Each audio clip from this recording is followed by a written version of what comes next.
Queridos hermanos, tengan ustedes muy buenos días en el nombre de nuestro Señor Jesucristo.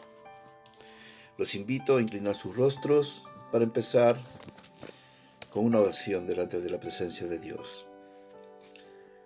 Y vamos a decir, gracias Señor también por este día.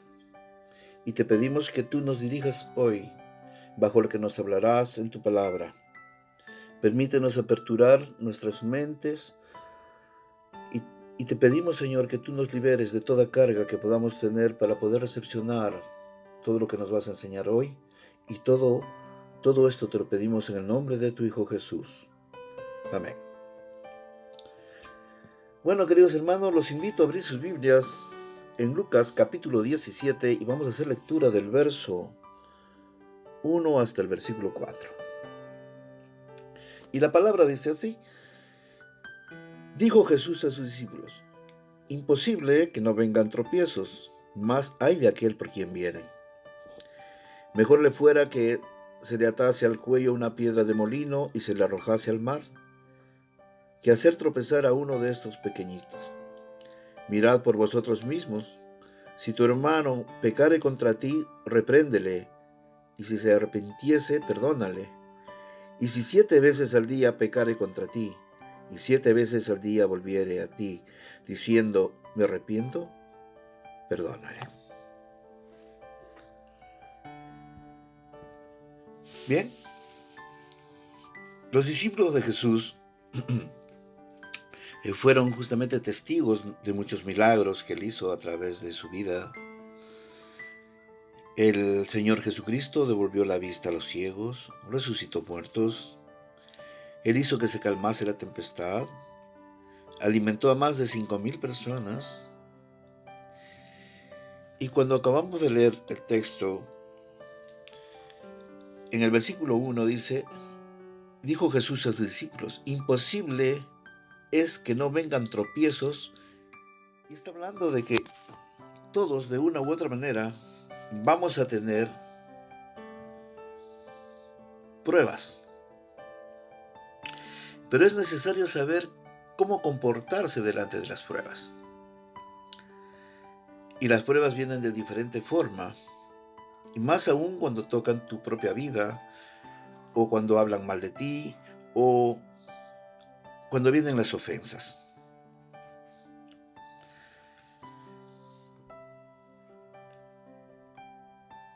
Hay muchas personas que están ofendidas dentro de las familias, dentro de los trabajos, dentro de diferentes áreas en la vida, en fin. Pero no se dan cuenta que aquellas personas que se sienten ofendidas están realmente atrapadas, eh, están agrietadas, están encadenadas, están cautivas, no se sienten libres, porque esa otra fuerza a la cual Satanás tiene es una fuerza sutil, le gusta el engaño, se puede disfrazar de ángel de luz. Es por eso que es necesario conocer lo que la palabra dice para no caer eh, en las cosas que Satanás quiere que creas. Y nosotros, muchas personas, caen en un determinado tiempo con las ofensas. ¿Alguna vez usted se ha sentido ofendida, ofendido? ¿Lo siguen ofendiendo hasta hoy?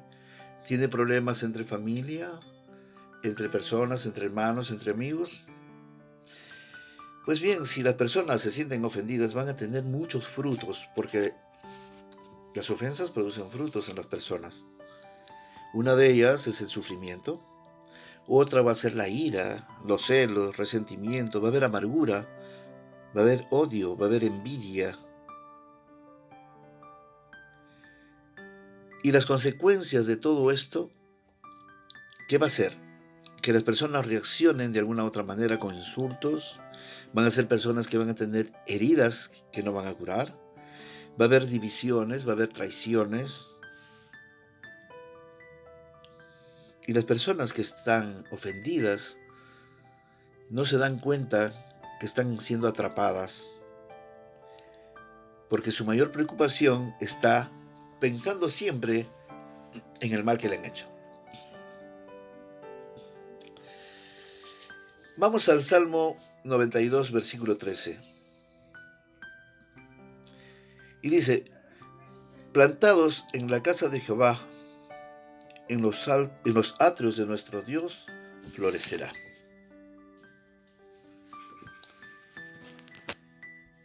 En este ejemplo, plantados en la casa de Jehová, plantados significa que debes estar siempre dirigido por Dios. Plantados en la casa de Dios, ¿qué le pasa a una planta si se le trasplanta varias veces en diferentes tierras? Se agarra una planta, la lleva, la saca de esa tierra, pasa un tiempo y la pone en otro lugar. ¿Qué va a ocurrir? Sus raíces van a empezar a disminuir, van a perder fuerza, no va a florecer. Y si nosotros la seguimos trasplantando de un lugar a otro, al final, ¿qué va a pasar con esta planta? Se va a morir. Así también hay muchas personas que cuando van a la iglesia o cuando iban a la iglesia, ¿no?, tratando de desarrollar sus ministerios, sus servicios a Dios, y cuando el Señor los pone en el lugar que les corresponde, pero que no le reconocen sus trabajos o lo que están haciendo, se ofenden y se van o se iban de las iglesias, echando la culpa a los líderes o a los demás. ¿Por qué? ¿Qué ocurre con esto? Así como ocurrían en las iglesias, ocurren también en las familias, ocurren en los trabajos. La mayor parte de estas personas creen que no tienen defectos y no se dan cuenta que lo que está haciendo Dios es operar, es refinar, es formarte de alguna manera. Y cómo el Señor nos ayuda a formarnos a los hijos de Dios, porque estoy hablando de los hijos de Dios, es por medio de las pruebas. Es por medio de las pruebas.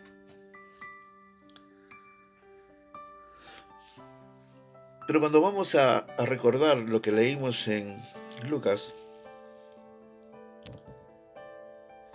en el versículo 3 dice, mirad por vosotros mismos, si tu hermano pecare contra ti, repréndele, y si se arrepintiese, perdónale. Y si 7 veces al día pecare contra ti, y 7 veces al día volviere a ti diciéndote me arrepiento, perdónale. Lo que estamos viendo hoy es algo muy importante, porque son palabras del mismo Señor Jesucristo. Y la palabra importante es perdón, es perdonar. Muchas veces las personas que han sido ofendidas le dicen a sus agresores, sí, te perdono, y ya no hay nada contra ti, no tengo nada contra ti. Pero sin embargo, siguen esclavos, siguen esclavizados. Y aquí la palabra dice, y si 7 veces al día pecare contra ti, y 7 veces al día volviere a ti diciendo me arrepiento, perdónale. Es difícil, es duro esta parte, esta sentencia, lo que está diciendo el Señor. Significa que debe ser una persona pues perseverante en el amor a Dios para poder perdonar. El perdón no viene de la naturaleza humana, el perdón no viene de tu querer en el sentido humano, porque el corazón del hombre es totalmente pecaminoso, es totalmente dado hacia el mal, es totalmente dado a, a la incorrección. Y entonces vas a perdonar eh, con mentiras. Vas a decir te perdono, pero realmente no lo has perdonado, porque en tu corazón van a haber esas heridas, va a haber odio, va a haber todo aquello que hablamos, de lo que produce estar esclavo de las ofensas que te han hecho y las tienes en tu corazón todavía. Y el Señor te pregunta hoy, ¿te sientes ofendida o ofendido por algo que te hicieron hace mucho tiempo o hace poco? ¿Has perdonado a tus agresores? ¿Estás cumpliendo con lo que mi palabra dice? ¿Sigue resentido con tu familiar?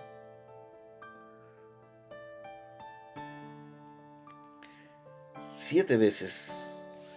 Y 7 significa mucho.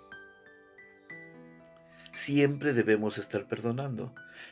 ¿Pero por qué quiere que el Señor perdonemos? ¿Para que nos digan qué bonitos somos o qué buenos somos? ¿O para que digan que estás cumpliendo que lo que Dios dijo y lo estás haciendo? No, el Señor lo que quiere es que seamos libres. Él no quiere que estemos atrapados bajo el sufrimiento, bajo la angustia, bajo la ira, bajo el resentimiento. Él no quiere eso de cada uno de nosotros. Es por eso que Él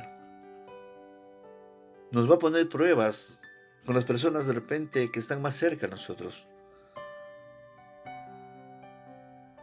para nosotros poder aprender a ser diferentes, pero ¿en qué? En el amor con Él, a cumplir lo que Él nos dice, en lo que Él nos pide, tenemos que hacer. Todo padre pide a sus hijos que obedezcan, ¿para qué? Para que no sufran más adelante, ¿verdad? ¿Por qué creen que la humanidad es sufriente? Porque no están bajo lo que Dios quiere. Muchas personas sufren y no saben por qué, porque simplemente no tienen conciencia de lo que la palabra realmente dice, del amor de Dios que tiene a cada uno.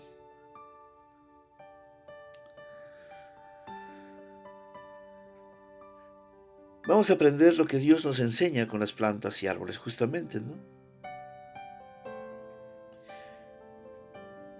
Cuando, por ejemplo, se planta un árbol en un lugar, un árbol de fruta, por ejemplo, ¿no? Este árbol tiene que soportar que las inclemencias del clima, las tormentas, el calor, el frío. Y si ese árbol es recién plantado, es un árbol joven, es un árbol bebé, podríamos decir de alguna manera. Pero si es un árbol joven, y si este árbol tendría la posibilidad de hablar, pues diría, sáquenme de aquí. No soporto este calor, no soporto este frío, no soporto estos vientos que arrecian y me mueven y parece que me quieren sacar de raíz. Pero todo lo que le ocurre a este árbol hace que sus raíces sean más fuertes. Y en el futuro, estoy hablando de futuro, y cuando hablamos de futuro hablamos de tiempo, no significa que las cosas sean tan inmediatas como nosotros queremos muchas veces. Y en el futuro podrán soportar todo tipo de tiempos y dará buen fruto. Estamos hablando de que este árbol está plantado en un lugar y va a tener pruebas, inclemencias del clima. Igual, el creyente que decide alimentarse de la palabra de Dios en medio de tus problemas, en medio de la adversidad, va a evitar que las ofensas no le dañen. Va a ser una persona libre.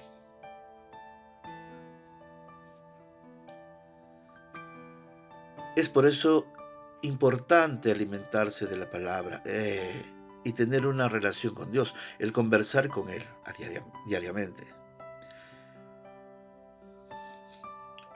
Muchos se convierten a Dios, pero eso no significa que sean árboles fuertes ya. Aquellos que recién nacen y conocen a Dios en su palabra y en su amor, se van a sentir con un regocijo enorme, pero eso no significa que puedan soportar las pruebas que puedan venir. Para eso es necesario que tenga una caminata de la mano del Señor Jesucristo, desde pequeño hasta que llegue a la adultez. Aquel bebé tiene que estar sujeto de la mano del Señor Jesucristo. Aquel niño y aquel joven y aquel adolescente y aquel persona madura tiene que estar siempre de la mano del Señor. ¿Por qué? Porque Él es el que lo va a alimentar y en el proceso de crecimiento espiritual va a tener la fortaleza de que cuando vengan las pruebas fuertes, va a poder pasarlas en todo sentido. Las palabras que te digan los demás ya no te van a chocar, las vas a entender de otra manera y vas a poder comprender a tu familia, a tus amigos y a todas las personas que están equivocadas porque no están dentro del camino.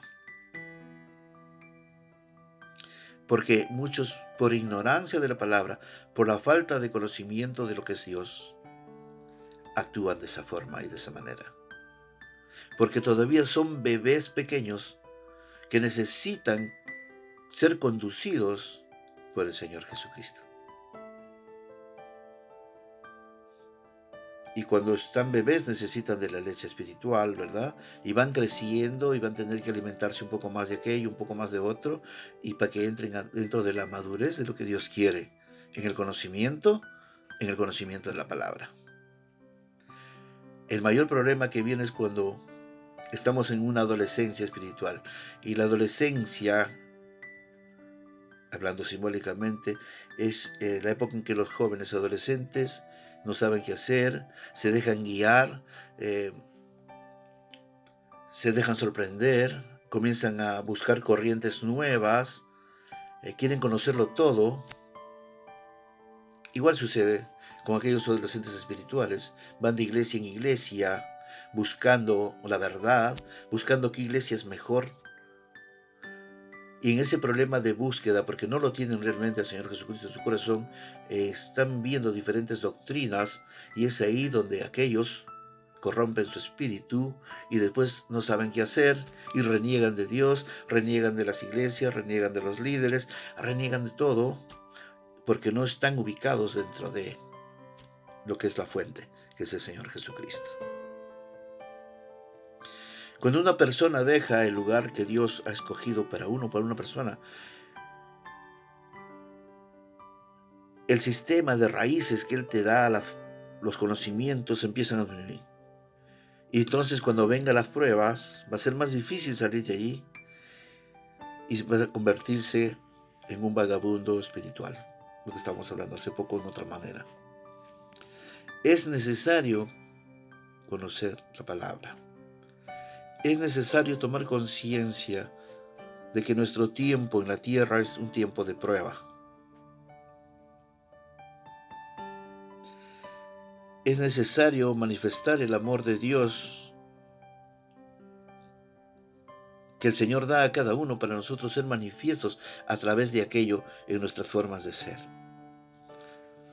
Un hijo de Dios es totalmente desprendido, servicial.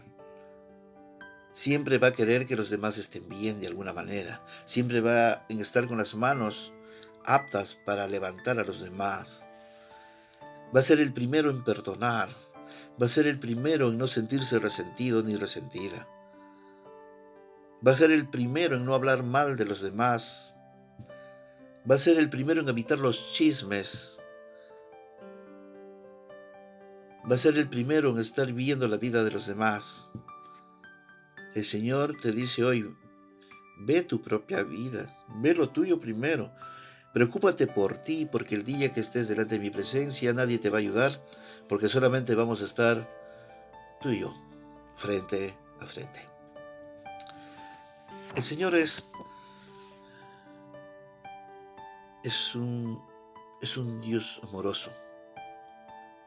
Es un Dios que siempre nos va a levantar, siempre nos va a llevar a sus atrios, siempre nos va a llevar a la fuente para poder beber de Él, de esa agua pura, de esos ríos de agua viva. Pero es necesario que despertemos. Es necesario dejar la ociosidad a un lado. Es necesario dejar muchas grilletes que en este mundo atrapan a las personas que no están sus ojos fijos en Dios.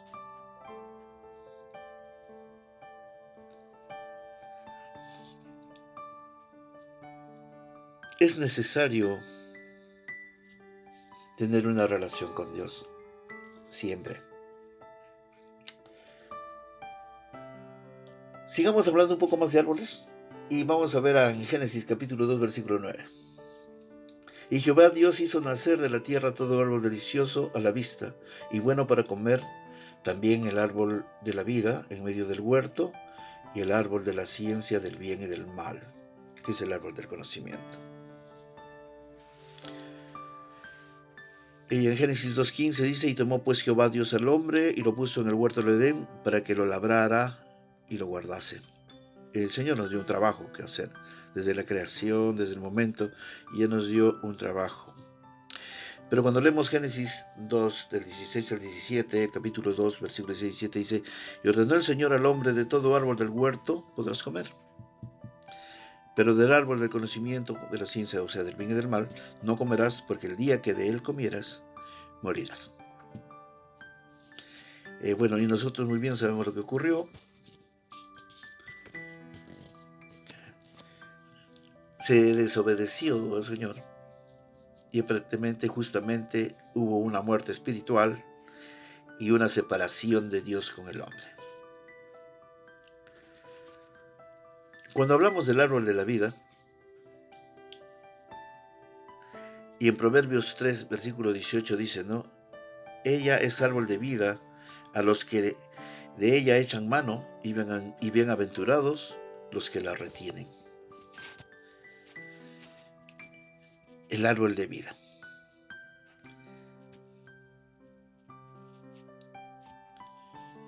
Bienaventurados los que la retienen. Cuando hablamos de quién es el que nos da la vida, quién nos dio la vida, obviamente Dios nos dio la vida, pero el Señor también pensó, porque sabía lo que iba a pasar, sabía que el corazón iba a ver algo que iba a pasar y que iba a trastornar totalmente la evolución humana, porque el hombre desobedeció. Por eso es que el Señor dio un libre albedrío.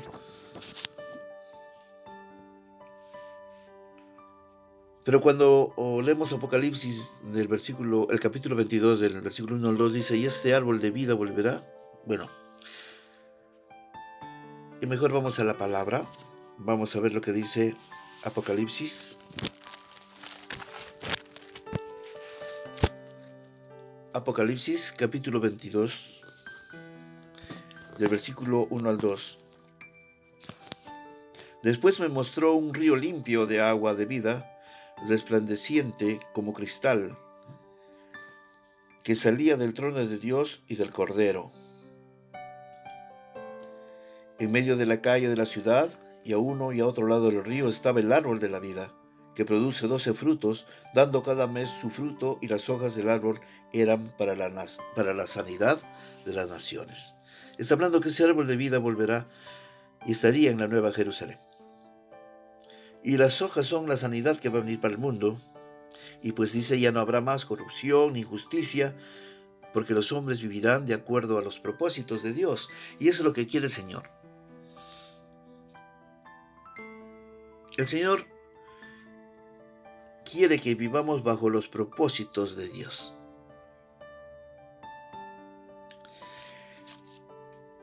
Muchos esperan que ese cambio venga cuando Él venga, ¿verdad? Cuando Él regrese. Pero no se olvide, hermano y hermana, que el Señor está dentro ya de nosotros desde el momento que lo aceptamos en nuestra vida. Y dice, ¿quiénes podrán comer del árbol de la vida?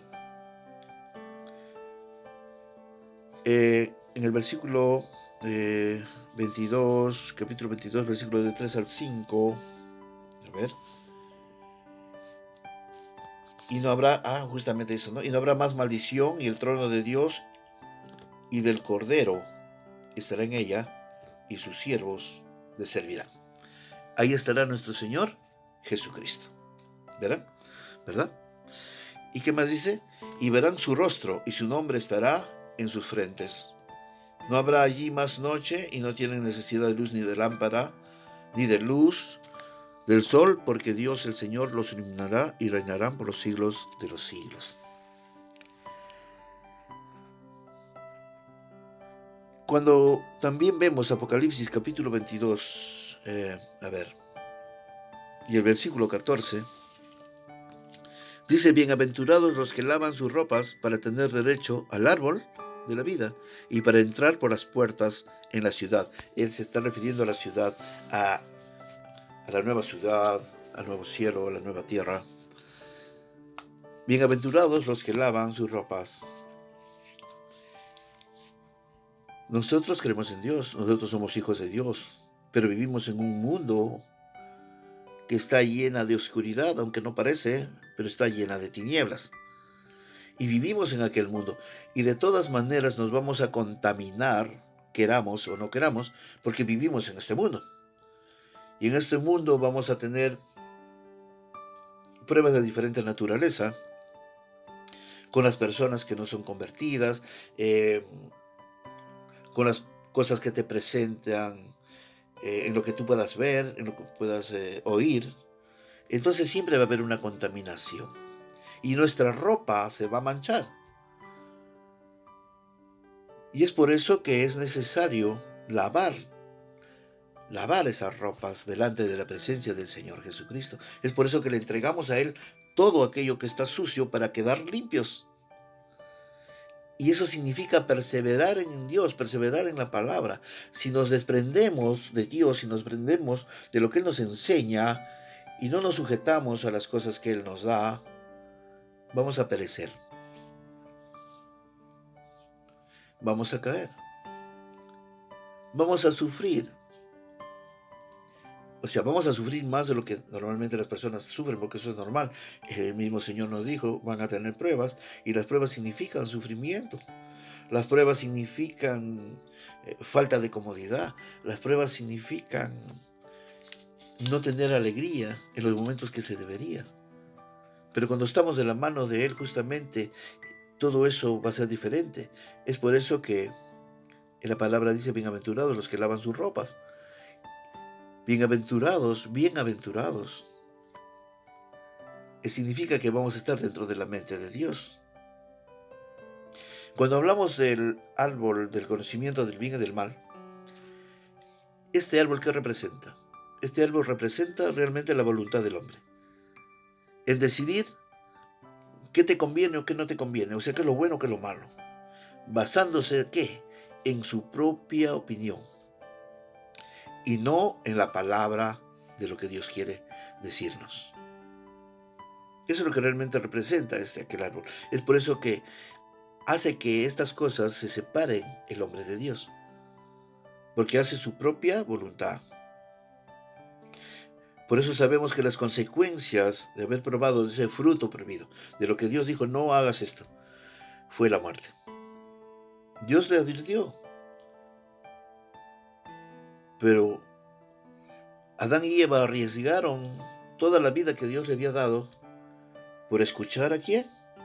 A la serpiente, en vez de escuchar la voz de Dios.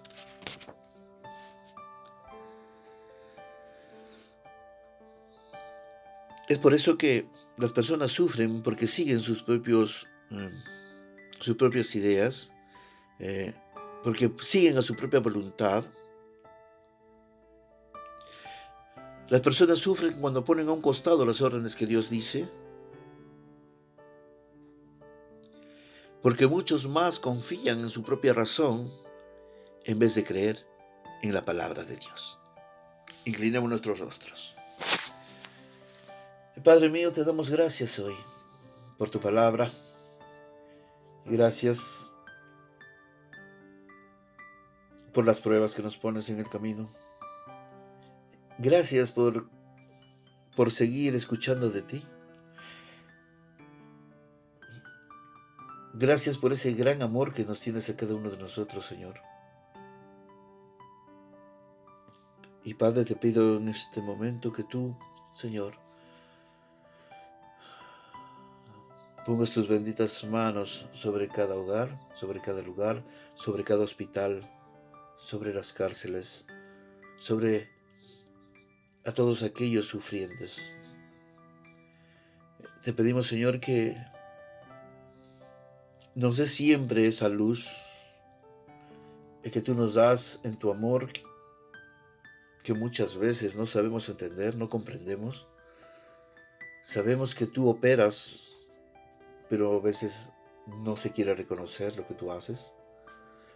Te pedimos que nos ayudes a que nuestra voluntad siempre esté delante de ti, antes que nuestra propia voluntad, y recordando siempre lo que nuestro Señor Jesucristo dijo en el Getsemaní. Padre, si es posible, quita esta copa tan amarga que viene hacia mí.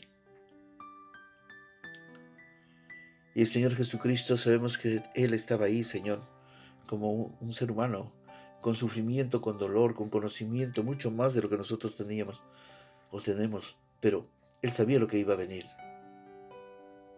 Y dentro de esa naturaleza en la cual estaba, a la cual tú le enviaste, Él te dijo que sea tu voluntad y no la mía. Y eso es lo que te pedimos hoy, Padre, que todas las cosas sean de tu voluntad y no la nuestra, para poder seguir en tus caminos como tú quieres. Ayúdanos a ser fuertes, ayúdanos a saber entender tu palabra y retenerla en nuestro corazón. Y todo esto te lo pido y te lo pedimos, Señor, en el nombre de tu Hijo Jesús. Amén.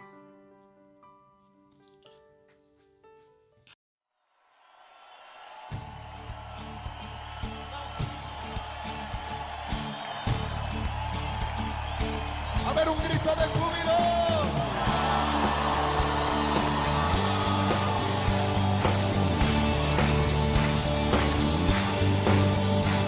Sí, Señor. Vamos, vamos a darle la gloria a Él. Tú, victorioso Salvador, digno de adoración. Venciste a la muerte en la cruz, por tu llaga sano soy. Y tú, victorioso Salvador, digno de adoración. Venciste a la muerte en la cruz, por tu llaga sano soy. Y no daremos gloria. Y no daremos gloria a nadie más. Jesucristo, has venido a libertar. Como dice, soy sano, soy libre en Jesús. Fue en aquella cruz que Él venció la enfermedad. A Él se le gloria y el poder. He tocado con su mano, he recibido sanidad. Y la iglesia, tú, victorioso Salvador, digno de adoración. Venciste a la muerte en la cruz, por tu llaga sano soy. Y no daremos gloria, vamos, dilo. Y no nadie en iglesia. Jesucristo, has venido a libertar. Y como dice, soy sano, soy libre en Jesús. Fue en aquella cruz que Él venció la enfermedad. A Él se la gloria. Me ha tocado con su mano.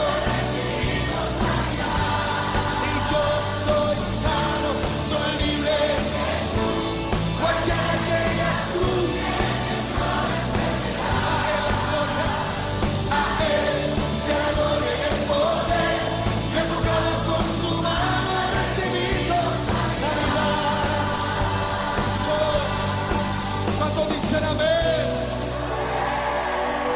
La Biblia declara en Isaías 53: ciertamente llevó Él nuestras enfermedades y sufrió nuestros dolores, mas Él herido fue por nuestras rebeliones, molido por nuestros pecados. El castigo de nuestra paz fue sobre Él, y por la llaga de Jesús tú y yo fuimos sanados. Iglesia, hoy declara que por la sangre de Jesús tú eres sano y tú eres libre.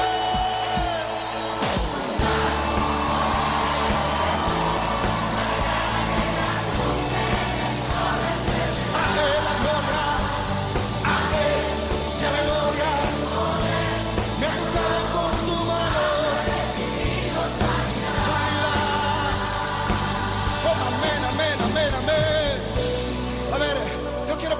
¿Cuántos Bartimeos hay aquí en esta noche?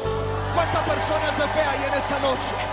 Yo voy a nombrar algunas enfermedades, y cuando yo dé un grito de victoria, tú vas a levantar un grito de júbilo. Toda enfermedad de cáncer, de artritis, de parálisis, todo tumor, todo quiste, toda esterilidad, todo oído sordo, todo ojo ciego, hoy es libre en el nombre de Jesús.